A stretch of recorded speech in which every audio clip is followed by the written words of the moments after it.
6h30 6h30 pour partir en randonnée. Je vais vous expliquer quoi.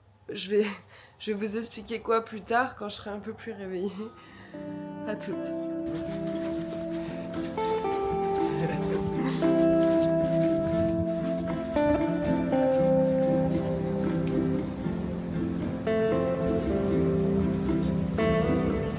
Je prends l'aller-retour maintenant.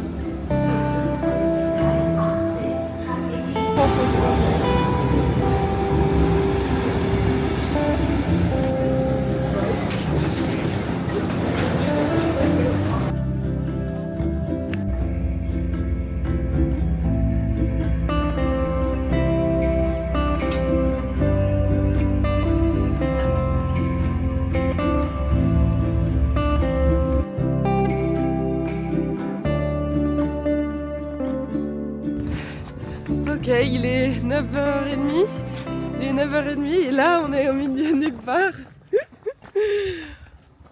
Regardez ça. Je sais pas pourquoi on a décidé de faire ça, je crois que c'est un peu de ma faute. Mais en gros on part pour 2 jours dans les Hauts-de-Fagne, on va camper. Et en fait je vais vous parler d'un bouquin en même temps vu que c'est l'occasion, vu qu'on est en pleine nature et forcément ça va parler de nature.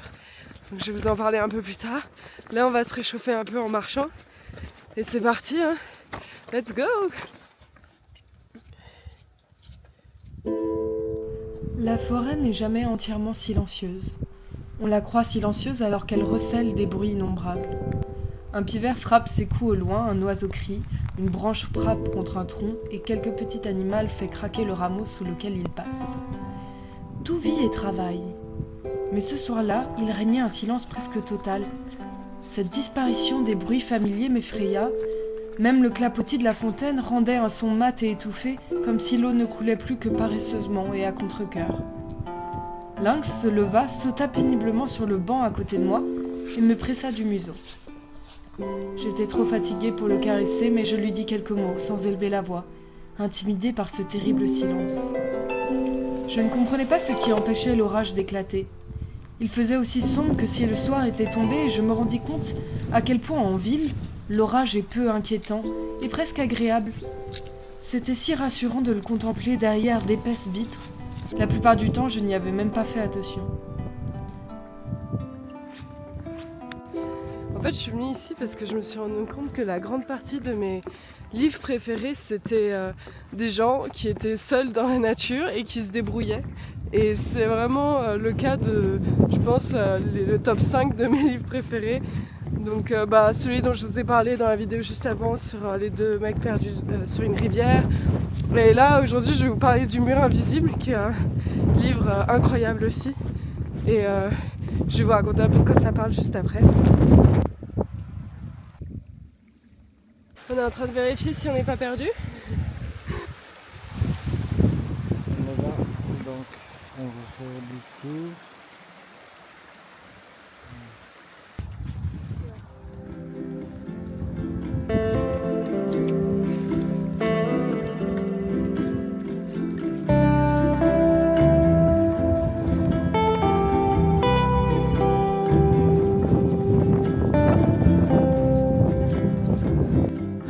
Ça y est, on vient d'arriver. La fin c'était vraiment dur, franchement c'était dur hein Yacine. et, et là on s'est installé avec la tente que des amis nous ont prêtée, qui est beaucoup plus grande que ce qu'on pensait. Donc on a installé notre petit cocon avec le coin nourriture ici. On est trop bien, franchement, pas si froid pour l'instant, donc ça c'est cool. Et je vais vous montrer ce qu'on voit en face.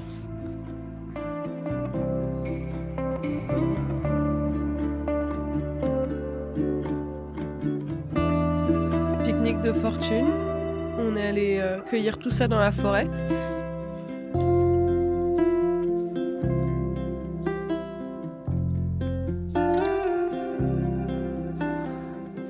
Il fait super froid.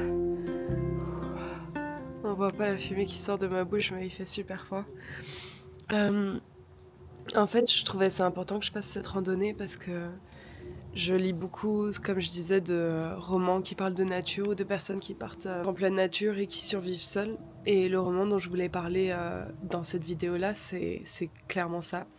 Donc ça s'appelle Le Mur Invisible et c'est un roman sur une femme qui vit en ville et ça se passe pas bien dans sa vie et tout. Elle est assez âgée, je crois, assez âgée, elle a 40-50 ans, je crois.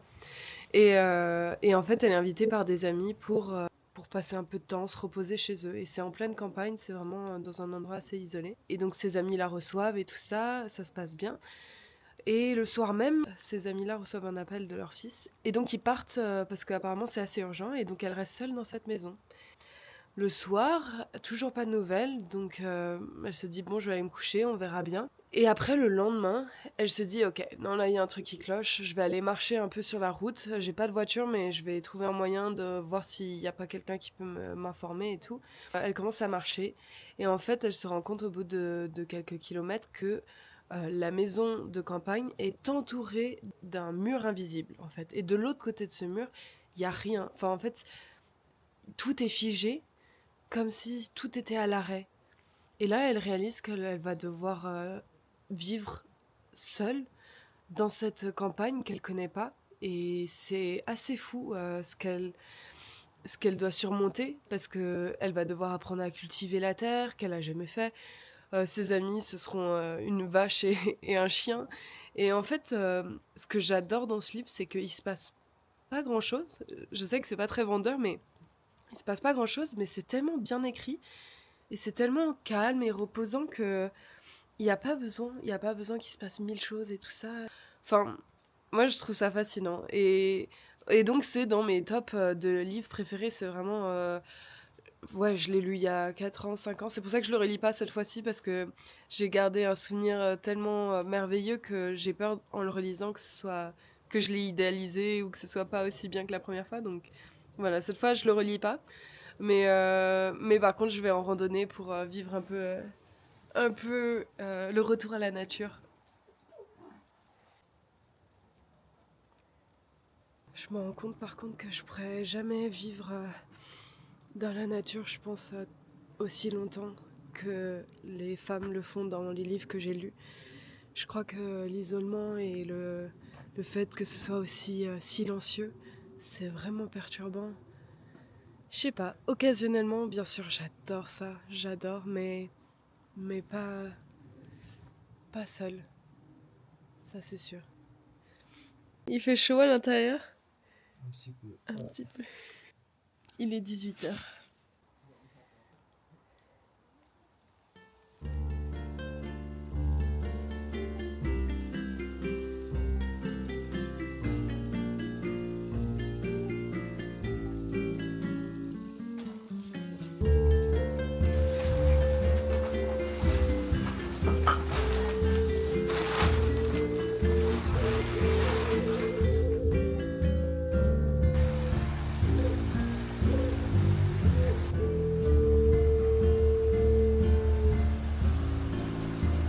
En fait, ce livre te fait poser plein de questions sur la valeur des choses, sur la valeur des aliments, la valeur des objets, sur ce qui nous entoure, parce que j'ai jamais autant stressé dans un livre qu'au moment où elle a dû planter des pommes de terre et elle était pas sûre que ça allait pousser. Et à ce moment-là, tu te dis, ben ouais, nous on a accès à tout facilement, et elle doit partir de zéro.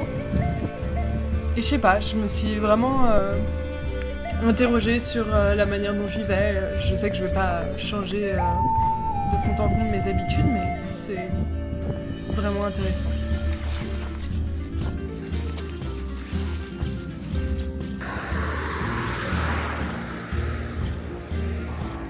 On attend le bus. Il arrive dans encore 40 minutes, un truc comme ça, moins, 30. Et ensuite on va rentrer, prendre le train à la gare et après on retourne à Bruxelles. Donc là c'est la fin. Mais il fait super froid.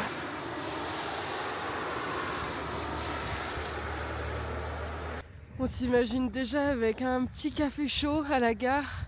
Petit café chaud avec du lait chaud, du sucre. Ah, ouais, heureusement que c'était pas pour plus longtemps. On n'est pas assez équipés, malheureusement.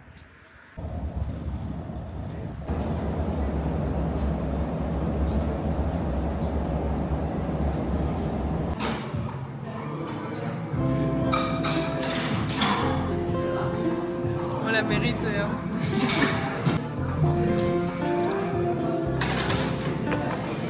Par contre, il n'y a pas assez de sucre. Hein. Il nous connaît pas. Hein. On prend 4 sucres chacun.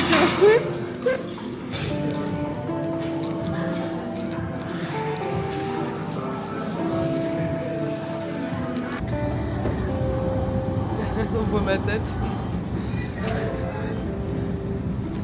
On est en train de rentrer. C'était juste 2 jours, mais c'est passé super vite. C'était trop bien. J'étais trop contente d'être en plein milieu de la nature. Ça m'a fait vraiment penser à une youtubeuse que j'adore qui s'appelle Isabelle Page. Je mettrai la référence en bas. Et je pense qu'elle était super jeune, elle avait 20 ans. Elle a construit une tiny house dans la montagne. Et elle montre son quotidien vraiment au milieu d'une forêt, toute seule. Et hier, quand on était dans la tente, au milieu de ces grands sapins, ça m'a vraiment fait penser à ça. Et je me suis vraiment projetée dans une vie comme ça. Et faut du courage, c'est clair, mais il y a un côté très magique où tu te sens bien, tu entends rien, c'est vraiment le silence. T'as pas de bruit de voiture, t'as pas de bruit d'avion, t'as pas de bruit d'humain, à part nous, quoi. C'est assez fou et ça repose, ça fait du bien. Nous on rentre là en ville, mais j'avoue que même 2 jours dans la nature, j'ai l'impression d'avoir eu une semaine de boost de motivation, donc je suis très contente. Voilà, c'était top.